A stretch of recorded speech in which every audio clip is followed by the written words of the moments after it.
Hey everybody, welcome back to the channel. Today we're going to talk about the 2026 Jeep Cherokee KM. Now this is an article that I'm going to be posting, I should say, on Mopar Insiders at about 3 o'clock this afternoon Eastern Time. So you guys are going to be the first to see this before it comes out, but it also includes some really cool spy photos of the new Cherokee that's due out later this year. And the very interesting thing is this is the first time that we're actually seeing it without its like heavy vinyl bra across the front and back. So we're actually getting more details than ever before. And we're learning some new things about the styling too. So while it's got this like vinyl wrap on it that has the swirls and stuff that kind of like throw off the cameras, we do get to see elements that we haven't seen before. So I figured we'd go through, talk about the new Cherokee, why it's important to Jeep and Stellantis, and then talk about some of its new features. So the first thing you guys should know is, again, this is a very important vehicle for not just Jeep, but Stellantis as a whole, because Jeep hasn't been in the D segment since 2023. Now, the D segment SUV category is the most competitive automotive segment in North America. Other than, I would say, like the full-size pickup truck segment, because there's a lot of competition there. But if you look at the offerings put forth from, Toyota and Kia and Hyundai and like even Chevrolet and Ford, there's more offerings than any other segment. And they're very competitive, very competitive. So when the last Cherokee got discontinued in 2023, Jeep sales kind of fell off, and it wasn't because the Cherokee was selling really good. The Cherokee had a lot of issues with it. And the reason why it had issues was, one, when they introduced the new Compass, or the current Compass, I should say, that's going to be phased out later this year, the Compass actually grew in size compared to the first gen Compass. And if you actually look at the interior volume size compared to the Cherokee KL, it was very close. So the Compass kind of basically underpriced it, but offered kind of the same interior room, even though the vehicle's footprint was smaller. So that kind of cannibalized the sales of the Cherokee. The second part, which really did the Cherokee in, was the fact of COVID. So when we had the pandemic, if you look at all the Stellantis plants that were affected by the semiconductor shortage and all that, the biggest one to be affected was the Belvidere plant, which built the Cherokee. And they spent way more downtime than any other plant, and there was very few Cherokees being sold. So they kind of came to the fruition that, the Compass would do fine still. So let's just focus on that because it's cheaper, and we'll kind of discontinue the Cherokee. So that's what they did. Now, the very interesting part is, again, when you have the biggest segment out there and you're an SUV, specialty maker, and you don't have anything, that puts a huge hole in your portfolio. So they really wanted to focus on building a D segment vehicle. So instead of just building one, they're building three. So the first one we actually have right now is the Wagoneer S. Obviously, there's some problems with the Wagoneer S. They're working on them. I have never seen so many vehicles testing ever, through Auburn Hills and stuff, than the Wagoneer S. So they're really trying to fix the issues that they've had with the 12-volt battery issue and stuff like that. But that vehicle is a D segment vehicle. So if you look at the actual size of it, the Cherokee is going to be very similar. Now, again, that's all electric, and that's going to be a global Jeep, okay? So that's going to be sold in almost all around the world. If we look at the other vehicle that they're building, they actually started production of them down in Mexico, and that's the Jeep Recon. Now, the Jeep Recon is a kind of a cool lifestyle vehicle. It's going to be very similar in size. However, it's going to be boxy. It's going to have an open, basically open air experience. So it's going to have like a retractable roof. It's also going to have removable doors. But again, it's not going to be as off-road as a Wrangler because it's unibody, but it'll still have air suspension and all that. And it should be very off-road capable nonetheless. But again, it's all electric, and it's going to be a global Jeep. When we look at the new Compass, again, it's going to be about the same size as those vehicles, but it's a more conventional SUV. It's going to have hybrid power only. Standard four-wheel drive, but hybrid power only, which is good because, again, we've seen automakers push away from EVs and kind of focus more on hybrids, and this is going to be the first Jeep hybrid in North America. And it's going to be the first hybrid that Stellantis has actually pushed forward since their whole formation back in 2021. So, again, this is huge news for Jeep. If we look at what's going to be powering this new Jeep Cherokee, it's going to be a 1.6 liter four-cylinder engine. Now, we don't know how much horsepower it's going to make. I would say it's probably going to be around like maybe 230 horsepower, 240 horsepower. I wouldn't say it's going to be a huge boost over like, I don't know, the 1.3 liter that was in the Renegade, which made 180 horsepower. But it's going to be mated to a very unique transmission. Now, according to our sources, this is going to be a 3-speed automatic hybrid transmission. Again, we haven't seen 3 speeds in a long time, but we're so used to 8-speed transmissions and 9-speed transmissions. Everybody might think like, well, 3 speeds going back. But if it's going to be a hybrid transmission, it might have the right gear ratio to, really power this thing in the city, like city limits and stuff at reasonable speeds without having to use the motor that much. We won't know until we actually see this thing hit the road, but who knows? Another thing that's going to be very interesting is everybody thought this was going to be a Wagoneer S with just the more conventional back on it. But according to these spy photos, it's not. It's going to have its own unique styling. So if we look at the front end on this thing, the first thing that sticks out is the grille. So obviously, because this has a turbocharged 1.6 liter under the hood, they need cooling for it. Now on the Wagoneer S, if you look at the front of the Wagoneer S, it has a dummy grille. There's no functionality of it at all. It's just there to make sure that it has a 7-slot kind of element to it.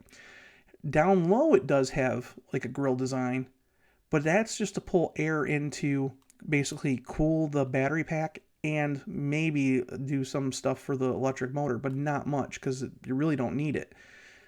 But if you look at this, obviously there's massive grille changes.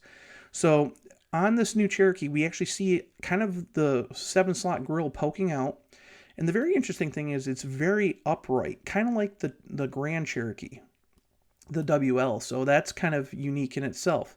If we look, we see that there's going to be a 360 camera available, like on most of the new Jeep products. Now, keep in mind, again, this is a limited model that we're looking at. So this is going to be the top of the line model. So this one's going to be loaded with features because we can tell because of the wheels and all that stuff and some of the options that we can see. We can see the headlights kind of poking through and they kind of look very Jeep, basically Jeep Wagoneer-like, but they might have a little bit different styling elements to them. But down below, we get a different kind of grille design down here too. And we can see this big triangle-shaped design. And that's going to be for all the new, basically, self-driving and adaptive cruise control functions and all that. So apparently this vehicle is going to get, like, the new Stella Auto Drive system that the Wagoneer S is. So depending on the model that you'll like actually be able to get, you can have level 2 plus driving. So basically you can do hands-free looking forward. And there'll also be level 3 driving eventually. So that's going to be really cool because obviously a lot of people are starting to do the self-driving thing. And like with Stella Auto Drive just being announced recently, it should be coming to the Wagoneer S in level 3 form very quickly. So this vehicle should maybe even debut with it. So that'll be very good and very competitive in this segment. Again, we're seeing other things. If you go back and look at the actual one picture here, we can see that it's going to have a panoramic sunroof just like the Wagoneer S and that. But again, if you look at the back of the vehicle, you can see how much longer it looks. Now, it should ride on the same wheelbase as the Wagoneer S. But again, instead of having that, drop off on the back, that very sleek design, and with that radical wing design, it's going to be a more conventional SUV. So you'll be able to put a lot more cargo in it. Again, 5-passenger layout from what we hear, 2 rows. Everybody thought it might have a 3rd row. We haven't heard anything that will really change our minds about it. If we look at the side view, Again, the back door ends right here. And then you can kind of see there's going to be a window here. Now, with these stickers, they really did a good job of kind of hiding that window. But in recent photos, we actually get, with the black vinyl bra on the back, we actually can see that back window. And it doesn't look like you could put a third row back there at all. So it's going to be very interesting how this is laid out. Because again, if you see the hatch, even though the hatch sticks back here, I don't think they would be able to put a third row, really a comfortable third row, because considering that this is going to be a North American market vehicle only, not many people are going to be able to fit back there. They do have like a compass, like a stretched compass vehicle for certain segment or certain markets, like in India and basically in certain parts of Asia and South America. And it's called the Commander, and it's actually a really nice vehicle, but again, you're limited to what you can put in the back of the third row. So I doubt this thing's going to have a third row at all. It will have the same kind of electric door handles that we've seen on other vehicles as well. And then from the side view, we actually get to see that the limited model will get these really cool looking 5-spoke wheels with splits on the ends. So these are going to be 20-inch wheels. Again, standard 4-wheel drive from what we hear. But the very interesting thing that everybody should know is there probably won't be a Trailhawk model and like a trail rated model at launch. According to what our sources have said, there will be a sport model that will be on the lower end, and then there will be a mid-range Latitude model, which will be called the North in Canada. That's following the same kind of formula that the Compass has. And then there will be the top of the line Limited.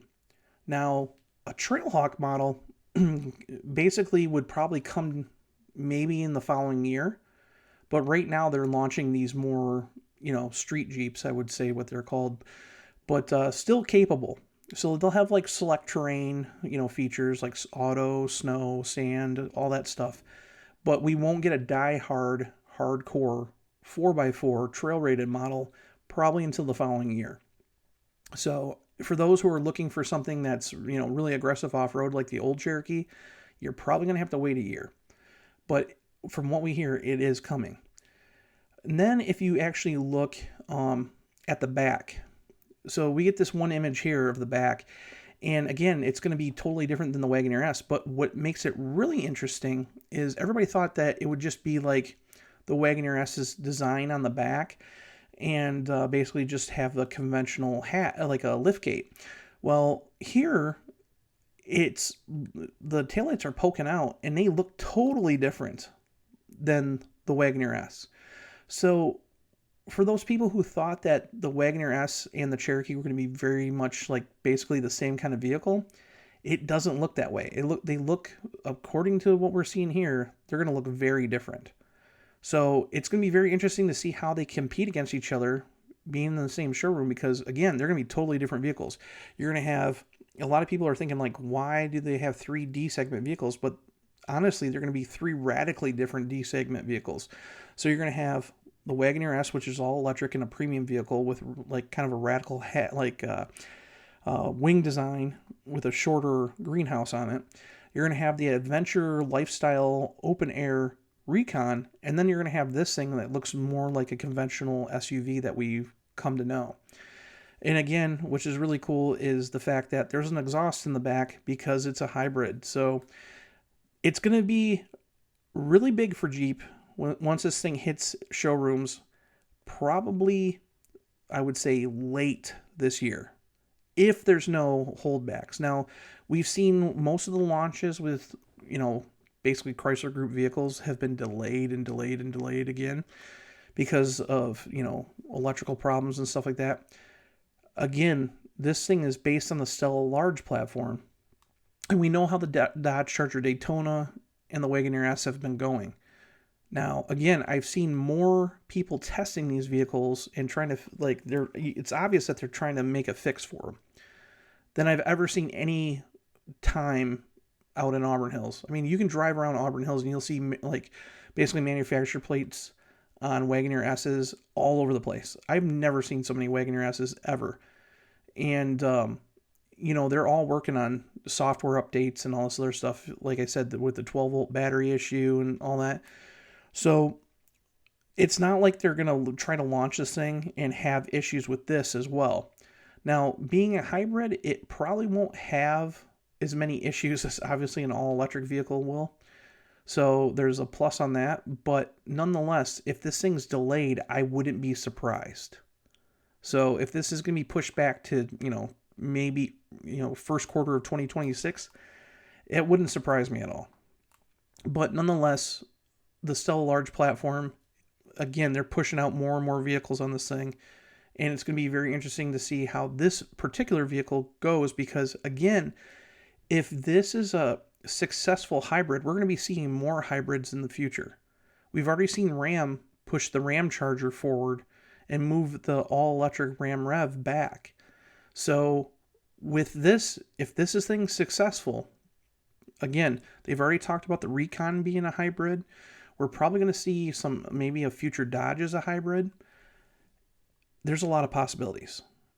There might even be the possibility of the other Stella Large vehicle, the Chrysler C6X, that 5-passenger crossover that was supposed to be all electric and that they've suspended development of for the time being as a hybrid. So that could easily use this powertrain because they're based on the same exact platform. So let's hope that this thing goes good and whatnot. But if you want to read my whole in-depth article on Mopar Insiders, go for it. Again, it's going to be up at 3 p.m. Eastern time today. And check Mopar Insiders out, you know, every day. There's like 3 to 4 articles a day on there. You know, and make sure to come back here and make sure to hit like and subscribe. It helps me out on here too. So I will take and see you guys in the next video, and have a good weekend.